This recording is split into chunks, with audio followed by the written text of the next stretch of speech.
Hello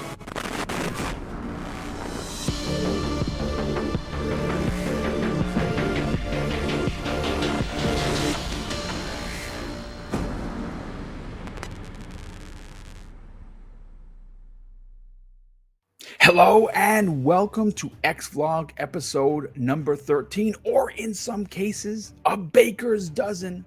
And I'm looking at you, Greg Miller. This is Mr. Boomstick XL. This is Double Barrel Gaming, and it's your #1 source for all of your gaming news, reviews, and opinions. Now, on today's new video, we're going to be discussing some big news that dropped earlier this week in the form of the Xbox Investors Fiscal Report that, quite frankly, blew everyone away. Though that's not the only thing we're going to be talking about. Some monster first-party IPs have some record-breaking numbers that we need to discuss. And I am talking about Rare's Sea of Thieves, 343 Industries, Halo Infinite, and lastly, Playground Games, Forza Horizon 5. Now, all three of these incredible first-party IPs saw record-breaking number that indicates a few things. First and foremost is that they are selling well, even though they're an Xbox Game Pass. But they are bringing in both new and old players, and that is an important aspect of today's conversation. Though I want to start off with Sea of Thieves. Now, the report that I'm referring to was dropped in October of 2021, and since then, I would imagine they've gotten a few more million players, simply because of how popular Xbox has become.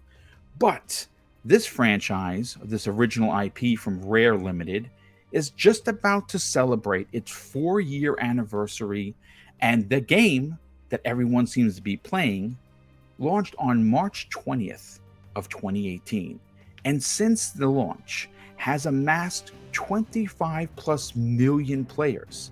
Here is what Joe Neate, executive producer at Rare, had to say about this incredible feat. The pirate ranks of Sea of Thieves continue to swell, as we're happy to announce that we've reached an auspicious milestone of 25 million players.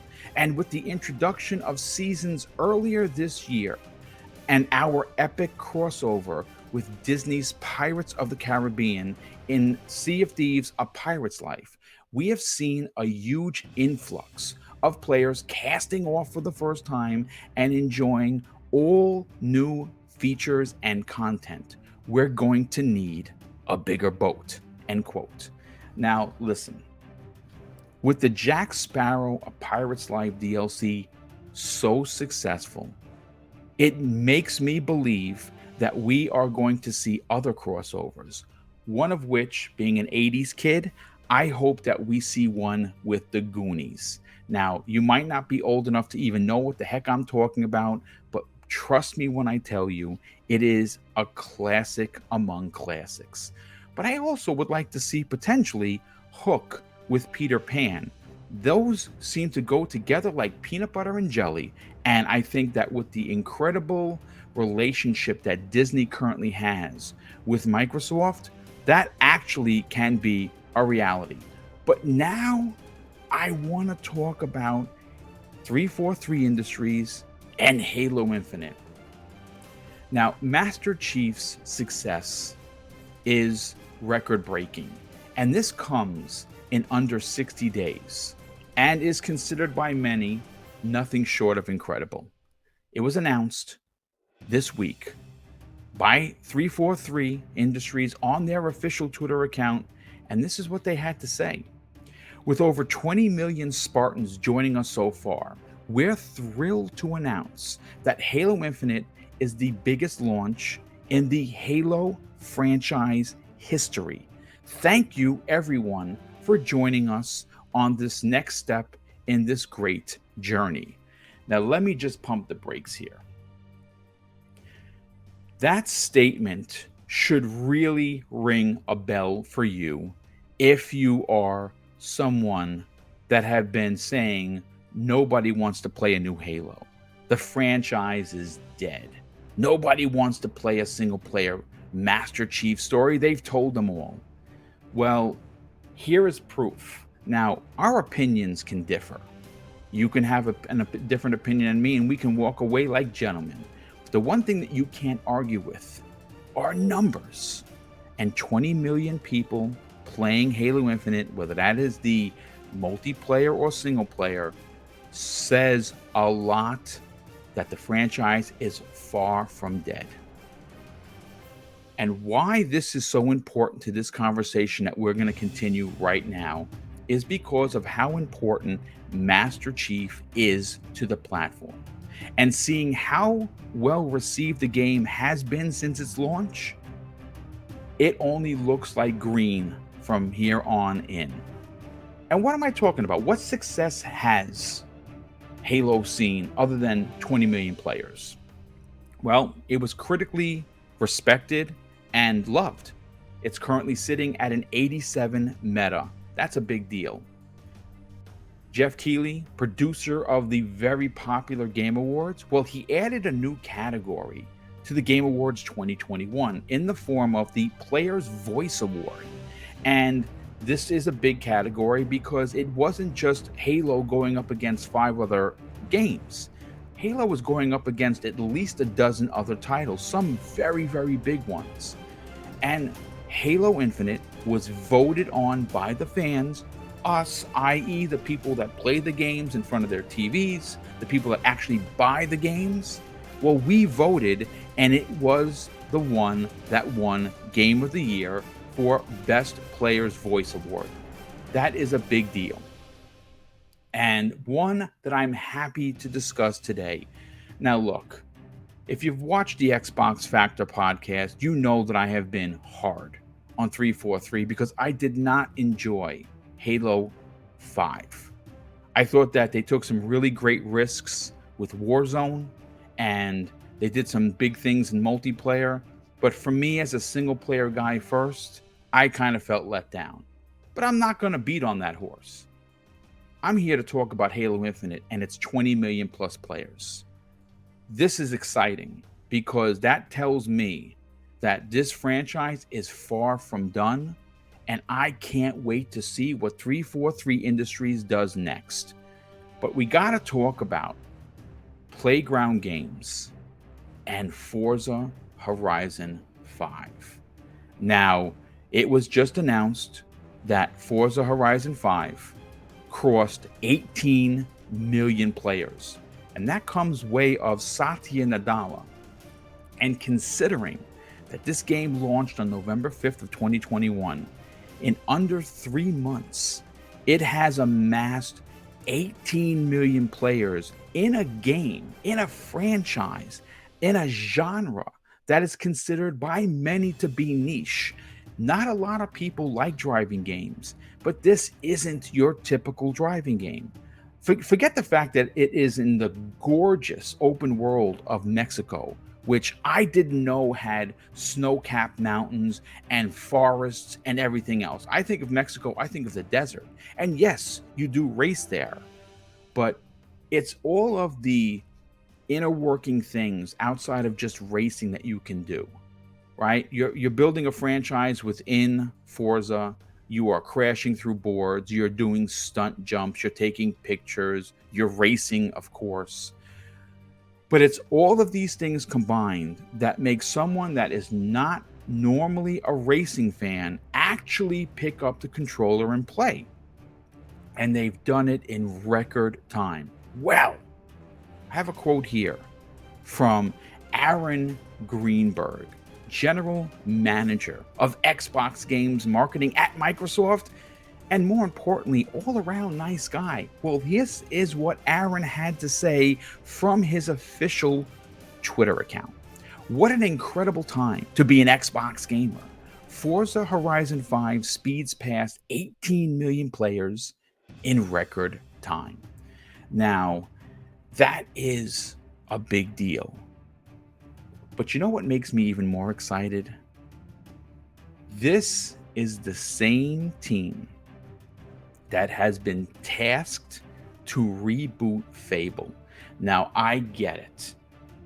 There's multiple teams within Playground Games, but don't kid yourself. You don't think that people that worked on the racing aspect of Forza are not going to move over and work on the open world of Fable? Well, you're sadly mistaken, because it's one team within a development house known as Playground Games. They're all one team together. And to see what they did with this Forza engine, and to consider that the new Forza engine is supposed to be leaps and bounds better, and we're going to see that this year with Forza Motorsport. That, again, no official release date, but it's expected to release this year. Could you imagine how amazing Fable is going to be? Could you imagine that as Xbox gamers who have been asking for the hashtag just one, and I'm looking at you, Cognito, we're going to get the over-the-shoulder, story-driven, potentially adult-themed Fable. Now, I'm not saying that we're not going to get the funny business that we got in the original Fables. That humor is going to return, and Playground Games has confirmed that. So I'm excited. You're probably going to be able to kick chickens and things of that nature. But I bet you that it's going to be a AAA stunner. And I can't wait until next year. Now, my opinion is I think 2023 holiday we get Fable. But again, that's just my opinion. But before I end today's X-Vlog episode number 13, I would be 1000% remiss if I didn't mention the insane Xbox financial report that dropped earlier this week. And if you're one of these gamers that have been saying Xbox Game Pass makes no money, well, I'm here to tell you that not only are you wrong, but this video is for you. Friend of the channel, friend of the community, and insider Benji Sales, who is an analyst for the gaming industry, dropped some very interesting information on Twitter. And here is what Benji, who is recovering from COVID, Benji, we hope that you are feeling well, had to say on his official Twitter account. Over the holiday quarter, Xbox generated over $5.4 billion. That's right, folks, with a B.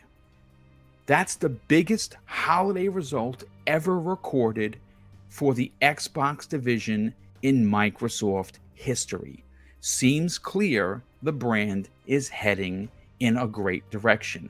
But I got two additional quotes for you, and here they are. While it's a question on how full game sales will play out in the long term for Microsoft, they haven't changed the way that they do business for them. Whether it's engaging in Game Pass, buying DLC, or buying games, it's all software growth. And surging content and services revenue proves that this is working. I mean, what could you say to that? It's the most the Xbox gaming division has ever made. $5.4 billion? I mean, that is absolutely incredible. And when you consider that they haven't even hit the ground running with their first party AAA bangers, my goodness, it is really a very bright future for Xbox. But I want to leave you with this. We are only in the 27th day of 2022 as I drop this video. And as we roll into February, Microsoft has really gone out of their way to hold on to the narrative, to take every eye they can and put it on the Xbox platform. They started out with some incredible additions to Game Pass that have dropped and are coming. Then they followed that news with Rainbow Six Extraction dropping day and date. On that same day, we got the information from Ubisoft that Ubisoft Plus is coming to the Xbox platform, and that is massive because you already have Xbox Game Studios and Game Pass, obviously. You have tons of indies and single and double A games dropping in there. You have EA Play with their vault of games. And now, for a separate fee, you're going to be able to get Ubisoft games day and date, and that includes all DLC. Now, whether that's $10 or $15, I don't know. They haven't announced it, but that is huge. Your backlog has gone from 0 to 500 in a snap of a finger. But that isn't the only information that dropped. And if it would have only been that, it would have been big. Obviously, last Tuesday, Microsoft did what they've been doing recently, and that is shocking the world, one announcement after another. And it was brought to our attentions by Phil Spencer himself that they intend to purchase Activision Blizzard, and that deal can take anywhere between 6 and 18 months to get done. Wow. And we're not even out of the first month of the year, ladies and gentlemen. Are you freaking kidding me? What can I say? If you are an Xbox fan, we're all cheering inside because the future is so bright. And they have so many IPs that are going to come back in a big way that we're going to be having so much fun subscribing to Xbox Game Pass. If you are just finding the brand, if you're returning to the brand, you come at the best time possible. But look, as always, I'm extremely interested to get your thoughts. So I humbly request that you drop your opinion in the comment section below. But on your way out, I ask that you do a few things. 1, you hit the like button. 2, you share this on social media. And 3, if you're new to the channel, please consider subscribing. We just crossed 10,000 subscribers, and I've only been doing YouTube for about 4 years. It is a big deal. I've worked real hard on this channel, and I cannot thank you enough for the incredible support. So if the next goal for me, obviously, is 25K. Now, how long I take to get there, I have zero idea. But if you're new to the channel and you want to help with that goal, consider subscribing to the channel. Thank you so much for checking out X-Vlog episode number 13. This is Mr. Boomstick XL. Once again, this is Double Barrel Gaming, and I'll see you in the next video.